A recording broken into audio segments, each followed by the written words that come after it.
Government signature కంటే కూడా party colour signature మీద అయిపోయింది ఇప్పుడు. ప్రతి పార్టీ మారితే అలా అయిపోతుంది ఇప్పుడు.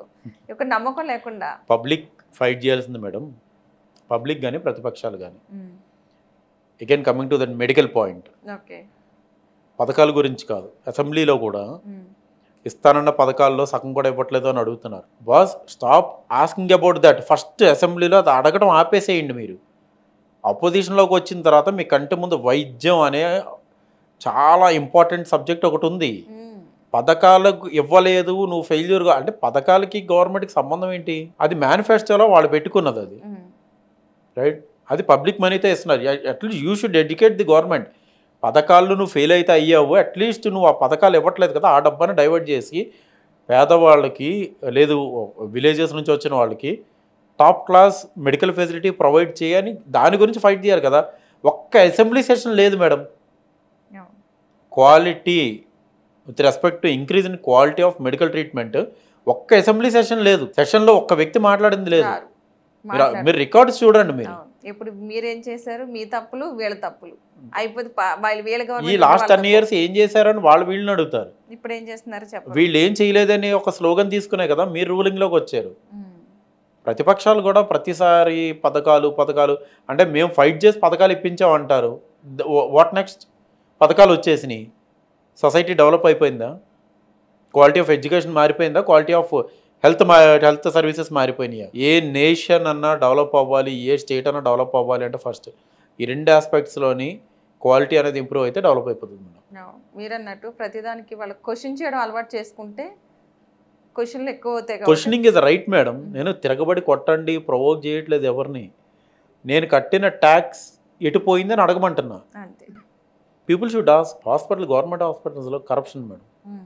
ఏసీబీ వాళ్ళు అక్కడక్కడ పెద్ద ఎంఆర్ఓలు విఆర్ఓలు వీళ్ళ మీద రైడ్స్ అక్కర్లేదు. ఇది టెలికాస్ట్ అయిన తర్వాత నెక్స్ట్ 1 hour సర్ప్రైజ్ చెక్ అని ఒకటి ఉంటుంది. ఏసీబీలో ఒక ప్రొసీజర్ ఉంటుంది.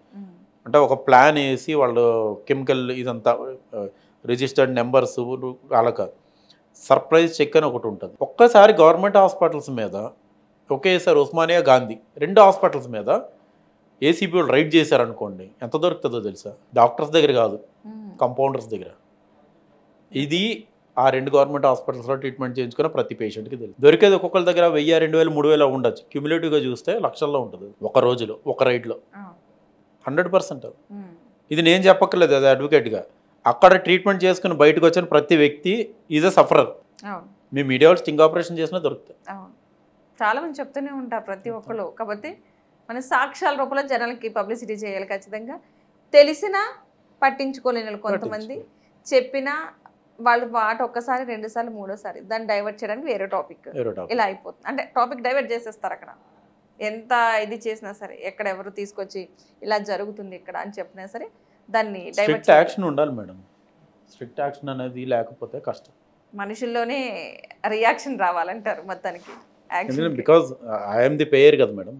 I'm the payer, I should ask. మరి ఒక ఫోన్ కొంటారు, అది పని చేయకపోతే నెక్స్ట్ డే తీసుకెళ్ళి రీప్లేస్మెంట్ అడుగుతున్నాం కదా. But when coming to availing the services of government మనం అంత సీరియస్గా తీసుకోవట్లేదు. నేను ఏంటంటే ఇదేదో రూలింగ్ పార్టీ నుంచి స్టార్ట్ అయిందని నేను అంటలే.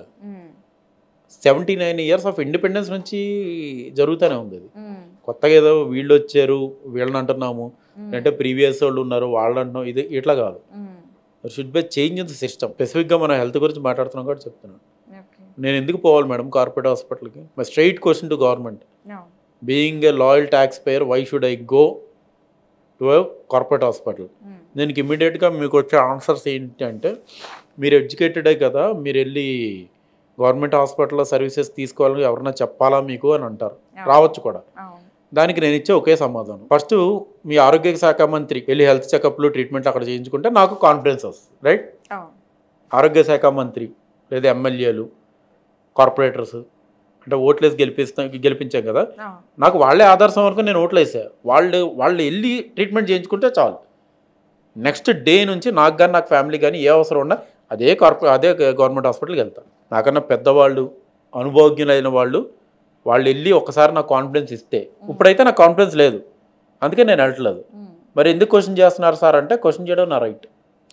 నేను ట్యాక్స్ కట్టాను, నా కార్ కాస్ట్ ఆన్ రోడ్ 12 లక్షలు. దాని మ్యానుఫ్యాక్చరింగ్ కాస్ట్ 6 లక్షలు.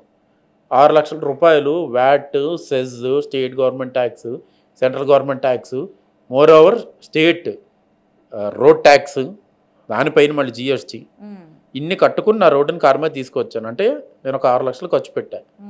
నేను ఖర్చు పెట్టిన 6 లక్షల గురించి అడుగుతున్నాను. నేను 6 లక్షలు ఖర్చు పెట్టానన్న రైట్తో అడుగుతున్నాను. నేను అంత ట్యాక్స్ ఇచ్చాను. ఇది కాకుండా రోజు నేను కొనే నిత్యావసర వస్తువులు, చేయించే సెల్ ఫోన్ రీఛార్జెస్, ప్రతిదీ తీసుకునే ఊపిరి తప్ప వాడే ప్రతిదానికి నేను ట్యాక్స్ కడుతున్నాను. ఆ రైట్తో నేను అడుగుతున్నాను. నేను ఎందుకు పోవాలి కార్పొరేట్ హాస్పిటల్కి? నాకు అవసరం లేదు. అసలు స్టేట్లో గవర్నమెంటే లేదన్నప్పుడు నాకు ప్రైవేటే ఆప్షన్. నాకు గవర్నమెంట్ ఉన్నప్పుడు నేను ఎందుకు పోవాలి? Government hospitals are not meant only for poor people. ఎక్కడ రాజ్యాంగంలో రాసలేదు, మీకు ఏ చట్టంలోనే రాసలేదు. Bounded duty of government to provide top notch quality facilities in education and health. ఆ హక్కుతో నేను అడుగుతున్నాను. నేను ఎందుకు పోవాలి కార్పొరేట్ హాస్పిటల్? ఆ కార్పొరేట్ హాస్పిటల్లో కూడా మీకు గ్యారంటీ లేదు కదా.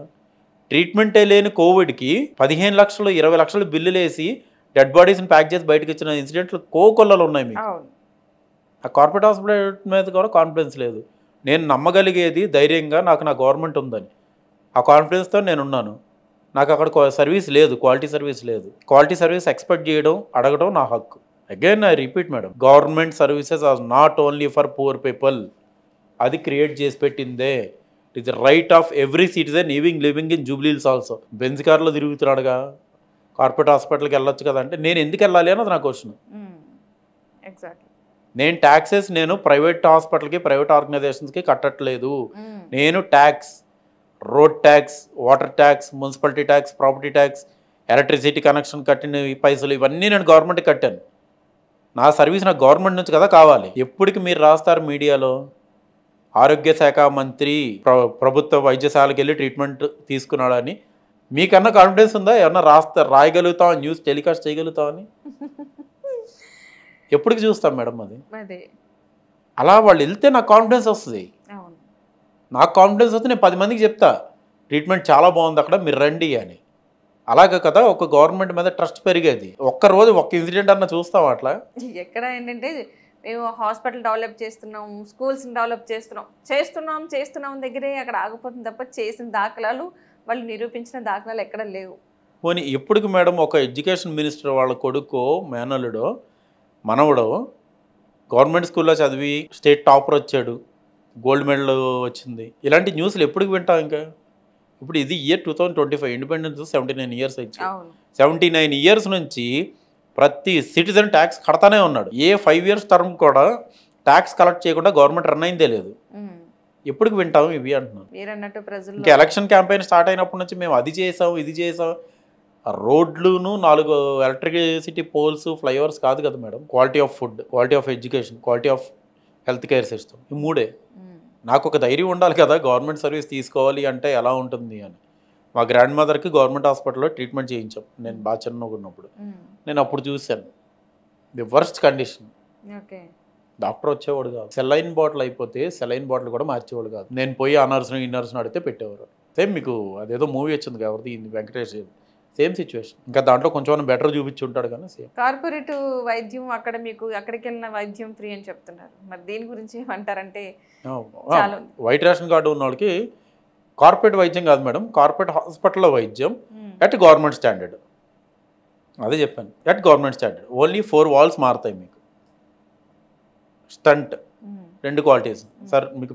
ఇది ఆరోగ్యశ్రీ ప్యాకేజ్ సంథింగ్, ఆరోగ్యశ్రీ ప్యాకేజ్లో వచ్చేదైతే మీకు ఇది గవర్నమెంట్ క్వాలిటీ మేడం. డాక్టర్ చెప్పడమే మీకు చాలా డౌట్గా చెప్తాడు. అంటే నమ్మచ్చా అంటే డాక్టర్ మీకు అష్యూరెన్స్ ఇవ్వడు. అంటే గవర్నమెంట్ది కదా అండి, అది ఆ క్వాలిటీ ఉంటుంది అంటే అప్పుడే మన మైండ్లో ఒక సీడ్ పడుతుంది అనమాట. వెంటనే రెండోది కూడా ఆప్షన్ చెప్తాడు, ఇది జర్మన్ది, స్వీడన్ది అని. ఈ రెండింటిలో కూడా టాప్ క్వాలిటీగా బాగుంటుంది అంటాడు. ఇది వేయించుకుంటే బెస్ట్ అండి అని. అసలు నేను అట్లీస్ట్ కార్పొరేట్ హాస్పిటల్లోకి వెళ్ళిన తర్వాత నాకు 3 ఆప్షన్స్ ఎందుకు రావాలి? అయితే స్టంట్ అన్నా నాకు బెస్ట్ పడాలి కదా. మళ్ళీ దాంట్లో 3 ఆప్షన్స్. కార్పొరేట్ స్థాయి వైద్యం అన్నది అలాగే ఉంటుంది. ఆ కార్పొరేట్ని ఎందుకు ఎంకరేజ్ చేస్తున్నారు అసలు? First money money money money money అనండి. అది మన యాక్చువల్గా గవర్నమెంట్ స్థాయిలో అన్నది పోయి కార్పొరేట్ స్థాయిలో అంటే దాన్ని హైలైట్ చేస్తున్నాం, దీన్ని తగ్గించేస్తున్నాం.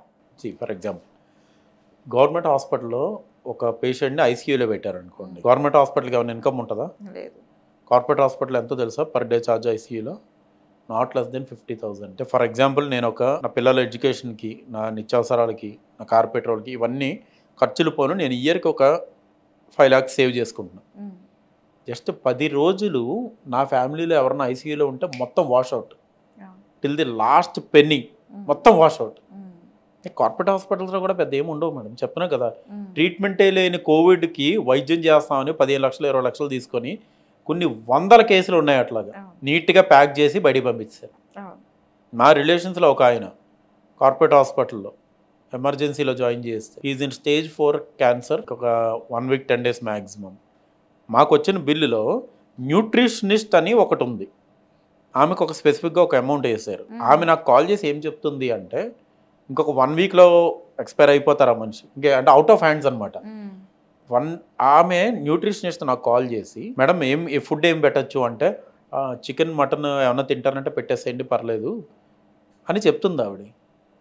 అడ్వాన్స్డ్ క్యాన్సర్ ఆమె నేనే మాట్లాడే ఫోన్, మీరు ఇచ్చేసేయండి ఫుడ్ ఇచ్చేసేయండి, జనరల్ ఫుడ్ ఇచ్చేసేయండి, ఆయన నాన్ వెజ్ కానీ ఏమన్నా తింటాండి. అసలు ఆమె ఏ పేషెంట్ గురించి మాట్లాడుతుందో కూడా తెలియదు. మళ్ళీ ఆ న్యూట్రిషనిస్ట్ కానీ ఒక కాలం వేసి స్పెసిఫిక్ ఇన్ని thousands of rupees అని బిల్ వేసి ఆమె ఇస్తున్న సలహాలు ఇవి. మొత్తం బిజినెస్ బిజినెస్ బిజినెస్. ఇప్పుడు అందుకే కదా మేడం అందరూ న్యాచురల్ దీనికి డైట్స్ కానీ ట్రెడిషనల్ ఆయుర్వేదిక్ వీటికి షిఫ్ట్ అయిపోతున్నారు. Only in emergency hospital, English hospital. ఆయుర్వేదంతో మనం కోసి కుట్లేసి ఇవి చేయలేము, యాక్సిడెంట్స్ కానీ మేజర్గా అంతే తప్ప. Main emergencies government should take care madam. చాలా అంటే ప్రైమరీగా తీసుకోవాల్సిన ఇంట్రెస్ట్ అయితే వీటి మీద తీసుకోవాలి. హెల్త్ అట్లా జరుగుతుంది అయితే నాకు నమ్మకం లేదు. అట్లీస్ట్ నెక్స్ట్ ఎలక్షన్స్ వచ్చేటప్పటికన్నా పబ్లిక్లో ఒక ఇష్యూరెన్స్, మా సర్వీసెస్ ఎంత బాగున్నాయి, నెక్స్ట్ ఎలక్షన్స్ కూడా మమ్మల్ని గెలిపిస్తే ఇదే క్వాలిటీ మెయింటైన్ చేస్తాము ఒక ఇష్యూరెన్స్ ఇస్తారని నమ్మకం అయితే నాకు లేదు. ఎందుకంటే ఎవరు మాట్లాడట్లేదు. ఏ మేనిఫెస్టోలో కూడా ఉచిత వైద్యం అంటారు, ఉచితం అనేది ఎక్కడా లేదు madam. For everything every service we are paying for everything. బంక్లో కొట్టించుకునే లీటర్ పెట్రోల్ దగ్గర నుంచి ప్రతి దానికి వీఆర్ పేయింగ్ అండ్ యూజింగ్. ఆ విషయం అందరికి అర్థం కావాలి, యాక్చువల్గా అర్థం కావాలి. ఉచితం అనేది ఏం లేదు, ఉచితం అనేది అబద్ధం. ముఖ్యమంత్రి జీతంలోంచో మంత్రుల జీతాల్లోంచో కార్పొరేటర్ శాలరీస్లోంచో తీసి ఎవరు గవర్నమెంట్ని రన్ చేయట్లేదు. Government is running only with the support and the money of the tax payers. ఉచితం ఎవరో ఇవ్వట్లేదు. అది ఈ విషయం జనానికి అర్థమైన రోజు క్వశ్చన్ చేయడం అలవాటు చేస్తారు. వాళ్ళకి అర్థమయ్యేటప్పటికి నాకు 100 మంది శత్రువులు రెడీ అవుతారు. సింపుల్, ఆబ్వియస్లీ అంతే. ఒక 100 మంది ఈయన పని ఈయన చేసుకోవచ్చు కదా, ఈయన కేసులు ఈయన చేసుకోవచ్చు కదా, రైట్. బట్ పబ్లిక్ అర్థం కావాలి మేడం. ఈవెన్ నేను పబ్లిక్ గురించి ఏమన్నా ఫైట్ చేసి నేను రోడ్డు మీదకి వచ్చినా రేపు పొద్దున నాకేమన్నా థ్రెట్ వచ్చినా అదే పబ్లిక్ చూస్తా వెళ్ళిపోతుంది తప్ప మనకెందుకు లేని పక్క నుంచి they will not come forward. And నేను కూడా ఎవరితో సపోర్ట్ ఎక్స్పెక్ట్ చేయను కానీ but it is my bounded duty, my duty to explain to the public. ఉచితం అనేది ఏం లేదు. ఈ విషయంలో వాళ్ళకైనా కాస్త అర్థం. మెరుగైన వైద్యం పేదలకు అందిస్తున్నాం అన్నమాట అబద్ధం. ఎందుకంటే అదే డిపార్ట్మెంట్ మంత్రులకి ఏదైనా అయితే మెరుగైన వైద్యం కోసం అబ్రాడ్ పోతున్నారని చెప్పి మీ మీడియాలోనే స్క్రోలింగ్ వస్తుంది. అవునా? ఎంటైర్ కాంట్రాస్ట్ ఉందిగా. మెరుగైన వైద్యం పేదలకు అందిస్తున్నాం అంటారు, మరి అదే మెరుగైన వైద్యం వీళ్ళకి కూడా ఇక్కడే అందించవచ్చు కదా, వీళ్ళు ఎందుకు ఫారెన్ పోవాలి? సో ఆబ్వియస్లీ వీళ్ళకి ఇచ్చేది మెరుగైన వైద్యం అయితే కాదు, మామూలు వైద్యం. రైట్. థ్యాంక్ యూ వెంకట గారు, ఈరోజు మా స్టూడియోకి వచ్చినందుకు. చాలా వాల్యుబుల్ థింగ్, ప్రతి ఒక్కరు కూడా ఆలోచించదగినవి ఇవి. చెప్పాలంటే ప్రతి ఒక్కరు అనుకుంటున్నారు ఉచిత వైద్యం ఉచిత విద్య ఉంటే సరిపోతుంది, ఈ పథకాలు మాకెందుకని. బట్ దాని గురించి వద్దు అని అనలేకపోతున్నారు. ఇస్తున్నారు కదా అని తీసుకున్నారు, ఇస్తున్నారు కదా అని తీసుకుంటే రిజల్ట్ ఎలాగే ఉంటుంది. మీరన్నట్టు వాళ్ళల్లో కాస్త చైతన్యం వచ్చి మనం కడుతున్నాము, మనం ట్యాక్స్ రూపంలో కడుతున్నాం, ప్రతి ఒక్కదానికి కడుతున్నాం, మన హక్కు అని అనుకుంటే వాళ్ళు భావించి వాళ్ళు ఇస్తున్న ఉచితాలు ఎవరైనా కానీ మాకు ఉచితాలు వద్దు. బేసిక్గా ఒక point madam, okay, next elections కన్నా ఓట్లు అడగడానికి వచ్చినప్పుడు పబ్లిక్ అడగాల్సింది 3 మెయిన్ ఇంపార్టెంట్ థింగ్స్. ఒకటి, టాప్ క్వాలిటీ వైద్యం గవర్నమెంట్ హాస్పిటల్స్లో నీ మేనిఫెస్టోలో రాసావా? రెండోది, టాప్ క్వాలిటీ ఎడ్యుకేషన్ నీ మేనిఫెస్టోలో రాసావా? మూడోది చాలా ఇంపార్టెంట్, కఠినమైన చట్టాలు నీ మేనిఫెస్టోలో డిజైన్ చేస్తున్నట్టు నువ్వు రాసావా? యాజ్ అడ్వకేట్ కాబట్టి ఈ పాయింట్ కూడా చెప్తున్నా. ఎక్కడన్నా ఏదన్నా ఇన్సిడెంట్ జరిగినప్పుడు సౌదీ అరేబియాలో లేకపోతే దుబాయ్లో లాగో మనం తలనరికి చంపేయాలని స్లోగన్స్ పెట్టుకుని క్యాండిల్ లైట్ మార్చులు చేయడం కాదు మేడం. స్టేట్ గవర్నమెంట్ కొన్ని చట్టాలు చేసే పరిధి ఉంది, స్టేట్ యాక్ట్స్ అంటాం. ఇలాంటివి జరిగితే ఇంత దారుణంగా శిక్షలు పడతాయని స్టేట్ యాక్ట్స్. చట్టాలు చేయమని అడగాలి పబ్లిక్. నాకు మంచి వైద్యం కావాలని అడగాలి, నా కొడుక్కి మంచి స్కూలు ఉండాలి అని అడగాలి, నేను కార్పొరేట్ హాస్పిటల్లో లక్షలు ఎందుకు ఖర్చు పెట్టాలని అడగాలి, నేను కార్పొరేట్ కాలేజీలోనో స్కూల్స్లోనో ఎందుకు జాయిన్ చేయాలని అడగాలి. పబ్లిక్లో తప్పు చేస్తే ఇమ్మీడియట్గా శిక్ష పడుతుందనే భయం కలిగించే చట్టాలు కావాలని అడగాలి మేడం. ఏ ఒక్క ఓటర్ని అడిగాడా ఒక్క నాయకుడిని అన్న? ఎప్పుడు వస్తుంది మేడం? ఎప్పుడు బాగుపడుతుంది సొసైటీ? ఒకప్పుడు ఎడ్యుకేటెడ్ పీపుల్ రేషియో తక్కువ ఉండేది మేడం. ఇప్పుడు ఎడ్యుకేటెడ్ పీపుల్ రేషియో పెరిగింది, ఎంప్లాయ్మెంట్ రేట్ పెరిగింది. అంటే గవర్నమెంట్ ఏదో ఇచ్చేస్తుందని కాదు, మెజారిటీ ఆఫ్ ప్రైవేట్ ఎంప్లాయీస్. అంటే కాన్షియస్నెస్ పెరిగింది. నీకు దేవుడిచ్చిన మేధాశక్తిని ఈ క్వశ్చన్స్ అడగడానికి వాడచ్చు కదా అంటాను నేను. చట్టాలు చేయమని ఏ పబ్లిక్ కన్నా ధర్నా చేశారా మేడం? ఓట్లు వేయడానికి, ఓట్ల కోసం అడగడానికి వచ్చిన వాళ్ళు ఏ ఒక్కళ్ళన్నా ఇదిగో ఈ చట్టం కావాలని అడిగిన దాఖలా ఉందా? ఈ 79 సంవత్సరాల్లో చేంజ్ ఎక్కడి నుంచి వస్తుంది? ఏ పిఎం కొత్త చట్టం తీసుకొచ్చాడు, ఆహా చట్టం తీసుకొచ్చాడు, మళ్ళీ దాని మీద డిబేట్. స్టేట్ యాక్ట్ ఏదో ఒక అమ్మాయి పేరు మీద ఒక యాక్ట్ ఒకటి తీసుకొచ్చారు ఆంధ్రప్రదేశ్ గవర్నమెంట్లో. దానికి ఒక లీగల్ శాంటిటీ లేదు, ఓకే, దానికి ఒక ఐడెంటిటీ లేదు. పబ్లిక్ అడగాలి కదా, పబ్లిక్ కావాల్సింది అదే. ఒక వ్యక్తి తప్పు చేయకూడదంటే ఇమ్మీడియట్గా పనిష్మెంట్ పడే చట్టం, స్ట్రిక్ట్ లా కావాలి. కోర్ట్స్ని బ్లేమ్ చేస్తే ఏమొస్తుంది మేడం? రైట్, ఈ మూడు అడగడం స్టార్ట్ చేయాలి. నేను ఎవరిని రెచ్చగొట్టట్లేదు, ఇది మీ బాధ్యత అని చెప్తున్నాను అంతే. చాలామందికి నచ్చకపోవచ్చు, కొంతమందికి నచ్చవచ్చు, కొంతమంది ఇదంతా ఎందుకు సోదరులు లైట్ తీసుకోవచ్చు.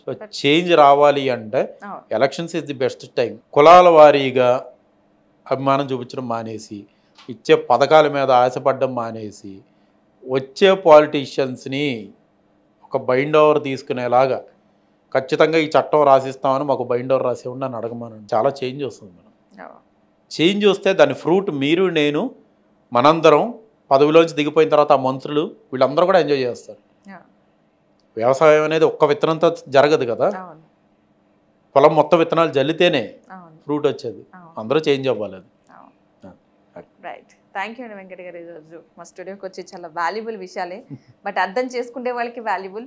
ఫ్యూచర్ గురించి ఆలోచించి మరీ చెప్తున్నారు, కానీ ఎప్పటికైనా మార్పు రావాలని మీతో పాటు మేము కూడా కోరుకుంటున్నాం. ప్రతి ఒక్కరు కూడా విద్యా వైద్యం అన్నది ఎంత కాస్ట్లీ అయిపోయిందో, మన హక్కు అని మనం తెలుసుకుని ప్రతిదీ కార్పొరేట్ లెవెల్లో కాకుండా గవర్నమెంట్లోనే ఆ మాత్రం ఎందుకు ఉండట్లేదని క్వశ్చన్ చేయాలి. నాటు ఫైటింగ్ చేయమని చెప్పట్లేదు అక్కడ వెంకట గారు కూడా. జస్ట్ క్వశ్చన్ చేయండి. మీరు కట్టే ట్యాక్స్కి అసలు మీరు కట్టే ట్యాక్స్ ఎక్కడికి పోతుంది? మనకి ఏది ఫ్రీ ఇవ్వట్లేదు, ఉచిత హామీలు కాదు, ఉచిత విద్యలు. ఉచిత అంటే వాళ్ళు తీసుకొచ్చి వాళ్ళు మన స్కూల్ ఫీజులు కట్టట్లేదు, వాళ్ళు మన మెడికల్ బిల్లు కట్టట్లేదు. బట్ మనం తీసుకోవాల్సిన బాధ్యత, అంటే మనకి అది హక్కు కింద ప్రతి ఒక్కరూ భావించి దాన్ని మన అభివృద్ధి అన్నది మన వేసే ప్రతి పక్కోళ్ళు వీళ్ళు చెప్పుకోవడం కాదు, మనం కరెక్ట్గా ఉంటేనే అభివృద్ధి అయినట్టు, పక్కింట్లో వాళ్ళు లేదా ఎదురుదే కంట్రీ వాళ్ళు అభివృద్ధి అయితే అభివృద్ధి అయినట్టు కాదు. సో ఆ విషయంగా ఆ దిశగా అడుగులు వేస్తే మంచిది. ప్రతి ఒక్కరు ఒక చైతన్యం రావాలి. అసలు మీరు కట్టే ట్యాక్స్లో ఎక్కడ పోతున్నాయి, మీరు వైద్యం చేయించుకునే హాస్పిటల్ ఏ విధంగా ఉన్నాయి, ఎందుకు గవర్నమెంట్ హాస్పిటల్లో వైద్యం చేయించుకోలేకపోతున్నాం, ఎందుకు గవర్నమెంట్ స్కూల్లో ఎడ్యుకేషన్కి పిల్లల్ని జాయిన్ చేయలేకపోతున్నాం, ఇది ప్రతి ఒక్కరు కూడా వాళ్ళు అడగవలసిన క్వశ్చన్స్. ఒకసారి ఆ విధంగా ఆలోచించండి, సరైన నిర్ణయాలు తీసుకోండి. థ్యాంక్ యూ అండి. Thank you so much. Thanks.